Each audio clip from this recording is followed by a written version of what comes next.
ಇನ್ನು DCM DK Shivakumar ಭೇಟಿ ಮಾಡಿದ ಎಚ್ಎಂ ರೇವಣ್ಣ ಬಳ್ಳಾರಿಯ ಬ್ಯಾನರ್ ಗಲಾಟೆ ವಿಚಾರಕ್ಕೆ ಸಂಬಂಧಪಟ್ಟಂತೆ ಎಚ್ಎಂ ರೇವಣ್ಣ ನೇತೃತ್ವದಲ್ಲಿ ಸತ್ಯಶೋಧನಾ ಸಮಿತಿಯನ್ನು ರಚಿಸಲಾಗಿತ್ತು. ಈಗಾಗಲೇ ಬಳ್ಳಾರಿಗೆ ಭೇಟಿ ನೀಡಿದಂತಹ ಸತ್ಯಶೋಧನಾ ಸಮಿತಿ ಎಚ್ಎಂ ರೇವಣ್ಣ ಅವರ ನೇತೃತ್ವದಲ್ಲಿ ಮೊನ್ನೆಯಷ್ಟೇ ಬಳ್ಳಾರಿಗೆ ತೆರಳಿದ್ರು. ಅಲ್ಲಿ ಹೋಗಿ ವರದಿಯನ್ನು ಸಂಗ್ರಹಿಸಿದ್ದಾರೆ. ಆ ವರದಿಯನ್ನ ಡಿಕೆ ಶಿವಕುಮಾರ್ಗೆ ಸಲ್ಲಿಸಿದ್ದಾರೆ.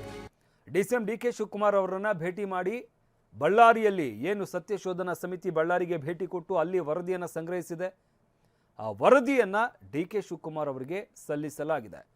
ಸಾಕಷ್ಟು ಸಾಕ್ಷಿಗಳನ್ನು ಅಲ್ಲಿ ನಿಜಕ್ಕೂ ಏನಾಯಿತು ಅನ್ನೋ ವಿಚಾರಕ್ಕೆ ಸಂಬಂಧಪಟ್ಟಂತೆ ಅವರು ಒಂದಷ್ಟು ವರದಿಯನ್ನು ಸಿದ್ಧಪಡಿಸಿದ್ರು. ಆ ವರದಿಯನ್ನು ಡಿಕೆ ಶಿವಕುಮಾರ್ ಅವರಿಗೆ ಸಲ್ಲಿಕೆ ಮಾಡಲಾಗಿದೆ. ಗಮನಿಸ್ತಾ ಇದ್ದೀವಲ್ಲ, ಡಿಕೆ ಶಿವಕುಮಾರ್ ಅವರು ಈ ಒಂದು ಸಮಿತಿಯನ್ನು ರಚನೆ ಮಾಡಿದ್ರು.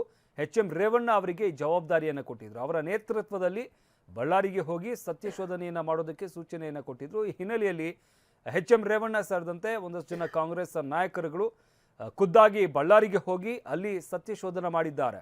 ಅಂದರೆ ಸಾಕಷ್ಟು ಮಾಹಿತಿಯನ್ನು ಕಲೆ ಹಾಕಿದ್ದಾರೆ. ಆ ಎಲ್ಲ ಮಾಹಿತಿಯನ್ನು ಡಿಕೆ ಶಿವಕುಮಾರ್ಗೆ ನೀಡಿದ್ದಾರೆ. ಶಾರ್ಟ್ ಸರ್ಕ್ಯೂಟ್ನಿಂದ ಖಾಸಗಿ ಕ್ಲಿನಿಕ್ಗೆ ಬೆಂಕಿ ಹತ್ಕೊಂಡಿದೆ. ಕರಜಗಿ ಗ್ರಾಮದಲ್ಲಿ ಹೊತ್ತಿ ಉರಿದ ಖಾಸಗಿ ಕ್ಲಿನಿಕ್. ಕಲಬುರಗಿಯ ಅಫಜಲಾಪುರ ತಾಲೂಕಿನ ಕರಜಗಿ ಗ್ರಾಮ. ಡಾಕ್ಟರ್ ಶ್ರೀದೇವಿ ಬಿರಾದಾರ್ ಅವರ ಕ್ಲಿನಿಕ್ ಬೆಂಕಿಗೆ ಆಹುತಿಯಾಗಿದೆ. ಶಾರ್ಟ್ ಸರ್ಕ್ಯೂಟ್ನಿಂದ ಬೆಂಕಿ ಹತ್ಕೊಂಡಿದೆ ಅಂತ ಹೇಳಲಾಗ್ತಾ ಇದೆ. ಪ್ರತಿ ಶನಿವಾರ ಮಾತ್ರ ಓಪನ್ ಆಗ್ತಾ ಇದ್ದಂಥ ಕ್ಲಿನಿಕ್ ಇದು. ಅಗ್ನಿ ಅವಘಡದಿಂದ 7 ರಿಂದ 8 ಲಕ್ಷ ರೂಪಾಯಿನಷ್ಟು ನಷ್ಟ ಆಗಿದೆ. ಅಫಜಲಾಪುರ ಪೊಲೀಸ್ ಠಾಣಾ ವ್ಯಾಪ್ತಿಯಲ್ಲಿ ಆಗಿರುವಂತಹ ಪ್ರಕರಣ ಇದು. ಶಾರ್ಟ್ ಸರ್ಕ್ಯೂಟ್ನಿಂದ ಖಾಸಗಿ ಕ್ಲಿನಿಕ್ಗೆ ಬೆಂಕಿ ಹೊತ್ಕೊಂಡಿದೆ. ಕರಜಗಿ ಗ್ರಾಮದಲ್ಲಿ ಹೊತ್ತಿ ಉರಿದ ಖಾಸಗಿ ಕ್ಲಿನಿಕ್. ಕಲಬುರಗಿಯ ಅಫಜಲಾಪುರ ತಾಲೂಕಿನ ಕರಜಗಿ ಗ್ರಾಮ. ಡಾಕ್ಟರ್ ಶ್ರೀದೇವಿ ಬಿರಾದಾರ್ ಅವರು ನಡೆಸ್ತಾ ಇದ್ದಂತಹ ಕ್ಲಿನಿಕ್ ಇದು.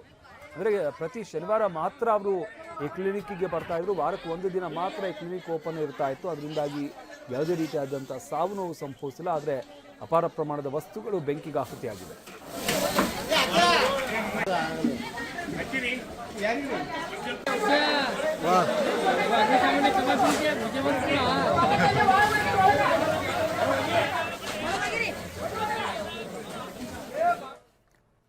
ಇನ್ನು ಡಿಸಿಎಂ ಡಿಕೆ ಶಿವಕುಮಾರ್ ಭೇಟಿ ಮಾಡಿದ ಎಚ್ಎಂ ರೇವಣ್ಣ ಬಳ್ಳಾರಿಯ ಬ್ಯಾನರ್ ಗಲಾಟೆ ವಿಚಾರಕ್ಕೆ ಸಂಬಂಧಪಟ್ಟಂತೆ ಎಚ್ಎಂ ರೇವಣ್ಣ ನೇತೃತ್ವದಲ್ಲಿ ಸತ್ಯಶೋಧನಾ ಸಮಿತಿಯನ್ನು ರಚಿಸಲಾಗಿತ್ತು. ಈಗಾಗಲೇ ಬಳ್ಳಾರಿಗೆ ಭೇಟಿ ನೀಡಿದಂತಹ ಸತ್ಯಶೋಧನಾ ಸಮಿತಿ ಎಚ್ಎಂ ರೇವಣ್ಣ ಅವರ ನೇತೃತ್ವದಲ್ಲಿ ಮೊನ್ನೆಯಷ್ಟೇ ಬಳ್ಳಾರಿಗೆ ತೆರಳಿದ್ರು. ಅಲ್ಲಿ ಹೋಗಿ ವರದಿಯನ್ನು ಸಂಗ್ರಹಿಸಿದ್ದಾರೆ. ಆ ವರದಿಯನ್ನ ಡಿಕೆ ಶಿವಕುಮಾರ್ಗೆ ಸಲ್ಲಿಸಿದ್ದಾರೆ. ಡಿಸಿಎಂ ಡಿಕೆ ಶಿವಕುಮಾರ್ ಅವರನ್ನ ಭೇಟಿ ಮಾಡಿ ಬಳ್ಳಾರಿಯಲ್ಲಿ ಏನು ಸತ್ಯಶೋಧನಾ ಸಮಿತಿ ಬಳ್ಳಾರಿಗೆ ಭೇಟಿ ಕೊಟ್ಟು ಅಲ್ಲಿ ವರದಿಯನ್ನು ಸಂಗ್ರಹಿಸಿದೆ, ಆ ವರದಿಯನ್ನ ಡಿಕೆ ಶಿವಕುಮಾರ್ ಅವರಿಗೆ ಸಲ್ಲಿಸಲಾಗಿದೆ. ಸಾಕಷ್ಟು ಸಾಕ್ಷಿಗಳನ್ನು ಅಲ್ಲಿ ನಿಜಕ್ಕೂ ಏನಾಯಿತು ಅನ್ನೋ ವಿಚಾರಕ್ಕೆ ಸಂಬಂಧಪಟ್ಟಂತೆ ಅವರು ಒಂದಷ್ಟು ವರದಿಯನ್ನು ಸಿದ್ಧಪಡಿಸಿದ್ರು. ಆ ವರದಿಯನ್ನ ಡಿಕೆ ಶಿವಕುಮಾರ್ ಅವರಿಗೆ ಸಲ್ಲಿಕೆ ಮಾಡಲಾಗಿದೆ. ಗಮನಿಸ್ತಾ ಇದ್ದೀವಲ್ಲ, ಡಿಕೆ ಶಿವಕುಮಾರ್ ಅವರು ಈ ಒಂದು ಸಮಿತಿಯನ್ನು ರಚನೆ ಮಾಡಿದ್ರು. ಎಚ್ಎಂ ರೇವಣ್ಣ ಅವರಿಗೆ ಜವಾಬ್ದಾರಿಯನ್ನು ಕೊಟ್ಟಿದ್ರು. ಅವರ ನೇತೃತ್ವದಲ್ಲಿ ಬಳ್ಳಾರಿಗೆ ಹೋಗಿ ಸತ್ಯಶೋಧನೆಯನ್ನು ಮಾಡೋದಕ್ಕೆ ಸೂಚನೆಯನ್ನು ಕೊಟ್ಟಿದ್ರು. ಈ ಹಿನ್ನೆಲೆಯಲ್ಲಿ ಎಚ್ಎಂ ರೇವಣ್ಣ ಸೇರಿದಂತೆ ಒಂದಷ್ಟು ಜನ ಕಾಂಗ್ರೆಸ್ ನಾಯಕರುಗಳು ಖುದ್ದಾಗಿ ಬಳ್ಳಾರಿಗೆ ಹೋಗಿ ಅಲ್ಲಿ ಸತ್ಯಶೋಧನೆ ಮಾಡಿದ್ದಾರೆ.